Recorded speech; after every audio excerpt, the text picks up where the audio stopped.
নমস্কার, spice of জয়ের আরেকটা নতুন এপিসোডে আপনাদের সকলকে স্বাগত জানাই। আজ কিন্তু আপনাদের সাথে নিয়ে চলে এসেছি এমন একটা রেসিপি যেটা আমরা সবাই ভীষণ রিস্ক নিয়ে খাই, কিন্তু কেউ খেতেও ছাড়ি না, কারণ এটা সকলেরই ভীষণ পছন্দের একটা রেসিপি। হ্যাঁ, ঠিক ধরেছে, চিংড়ি মাছ দিয়ে কচুর শাক। তো চিংড়ি মাছ দিয়ে কচুর শাক রান্না করার জন্য আমি কিন্তু প্রথমেই এখানে নিয়ে নিয়েছি 400 গ্রাম মতো কচুকে ভালো করে কেটে ধুয়ে পরিষ্কার করে। এবার এটাকে 1 কাপ জল দিয়ে আমি ভাপিয়ে নেব 10 থেকে 15 মিনিটের জন্যে। এবার কড়াইতে দিয়ে দিলাম 2 টেবিল স্পুন মতো সর্ষের তেল, তার মধ্যে সামান্য একটু হলুদ আর লবণ দিয়ে কিন্তু আমরা চিংড়ি মাছগুলোকে ভেজে নেব। হ্যাঁ, এখানে আমি 100 গ্রাম মতো চিংড়ি মাছ ইউজ করেছি 400 গ্রাম কচুর জন্য। আপনারা কিন্তু চিংড়ি মাছটা নিজেদের প্রেফারেন্স মতো থাকলে ইউজ করতে পারেন, নাও ইউজ করতে পারেন। তো দেখুন, চিংড়ি মাছটাকে কিন্তু আমি একটু হালকা করে ভেজে নেব, খুব বেশি কড়া করে ভাজবেন না, তাহলে কিন্তু মাছগুলো শক্ত হয়ে যাবে। এবার চিংড়ি মাছগুলো তুলে নিয়ে কিন্তু আমি ওই তেলেই পুরো রান্নাটা করব, তাহলে কিন্তু কচুর শাকের মধ্যে চিংড়ি মাছের যে গন্ধটা সেটা সুন্দরভাবে ঢুকে যাবে। দেখুন, কচুগুলো কিন্তু ভেপে গেছে। এবার কচুগুলোকে আমি জল ছড়িয়ে একটা এই যে ফুটো ফুটো টাইপের বাটিগুলো হয় বা স্ট্রেনার, তার মধ্যে তুলে নিচ্ছি। আপনাদের কাছে যদি এরকম বাটি থাকে তাহলে ভালো হয়, না হলেও অসুবিধা নেই। চেষ্টা করবেন জল ছড়িয়ে বা ছাঁকনির মধ্যে দিয়ে কচুগুলোর জল ঝরিয়ে নিতে। এটাকে আমি এরকম একটা বাটির মধ্যে বসিয়ে রাখবো, তাহলে কিন্তু এক্সট্রা যা জল থাকবে সেটা পড়ে যাবে।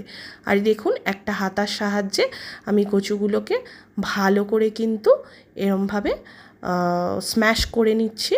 যতটা মিহি করে স্ম্যাশ করতে পারবো ততটাই কিন্তু খেতে ভালো হবে। এবার তেলের মধ্যে দিয়ে দিলাম 1 টিস্পুন মতো জিরে, 2টো শুকনো লঙ্কা আর 2টো তেজপাতা।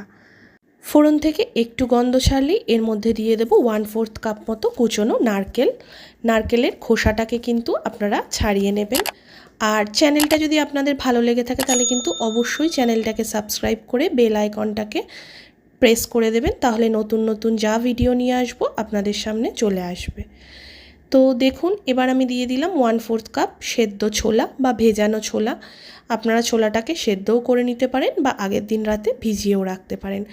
ছোলা আর নারকেলটা একটু ভাজা ভাজা করে নিয়ে এর মধ্যে দিয়ে দিলাম সামান্য একটু লবণ। খুব বেশি লাল করে পুড়িয়ে ফেলবেন না নারকেলটাকে, গ্যাসের ফ্লেমটাকে একটু লো করেই নারকেল আর ছোলাটাকে ভেজে নেবেন।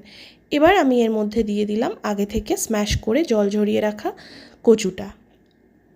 কচুটা দিয়ে ভালো করে বেশ কিছুক্ষণ ধরে কিন্তু আমাদের নাড়াচাড়া করতে হবে।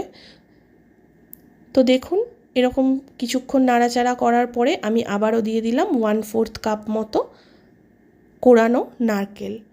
এই দুটো দিলে কিন্তু স্বাদটা ভীষণ সুন্দর হয়। তারপরে দিয়ে দিলাম 1 টিস্পুন মতো হলুদ গুঁড়ো আর স্বাদ মতো লবণ আর হলুদ দিয়েও আবারও কচুটাকে ভালো করে কুক করতে থাকবেন। দেখবেন কুক করতে করতে একসময় কচুর সব জলটাই কিন্তু শুকিয়ে আসবে। তারপরে দিয়ে দিলাম 1 টিস্পুন মতো জিরে গুঁড়ো দিয়েও আবারও এটাকে নাড়াচাড়া করে দিয়ে দিলাম 1 টিস্পুন মতো রেড চিলি পাউডার। এই সব কিছু দিয়ে দেখুন নাড়াচাড়া করতে করতে কচুর জলটাও শুকিয়ে এসছে আর কচুটা কিন্তু কড়াই থেকে এবার উঠে আসছে। যখন দেখবেন যে কচুটা কড়াই থেকে এরম উঠে আসছে তখনই বুঝবেন কিন্তু এটা প্রপারলি কুক হয়ে গেছে।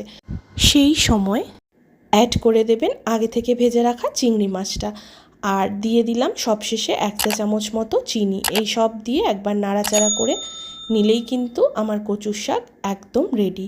আর আপনারা যদি এটা নিরামিষভাবে করতে চান তাহলে জাস্ট চিংড়ি মাছটাকে স্কিপ করে দেবেন বা চিংড়ি মাছটা বাদ দিয়ে দেবেন, তাহলেই কিন্তু এটা নিরামিষ কচুর শাক হয়ে যাবে। আর নিরামিষভাবেও কিন্তু এটা খেতে দুর্দান্ত লাগে। কচুর শাক রেসিপিটাই ভীষণ একটা সুস্বাদু রেসিপি, সেটা আশা করি সব বাঙালিরাই জানেন। কচুর শাকটা খাওয়ার পরে গলা চুলকোবে কি চুলকোবে না এই সংশয় থাকতে থাকতেও কিন্তু আমরা কখন 1 থালা ভাত এই কচুর শাক দিয়ে হাপিস করে দিই নিজেরাই বুঝতে পারি। তো রেসিপিটা অবশ্যই এভাবে ট্রাই করবেন, আর ভালো লাগলে প্লিজ চ্যানেলটাকে একটা লাইক, শেয়ার আর সাবস্ক্রাইব করে আমাদের পাশে থাকবেন। ধন্যবাদ।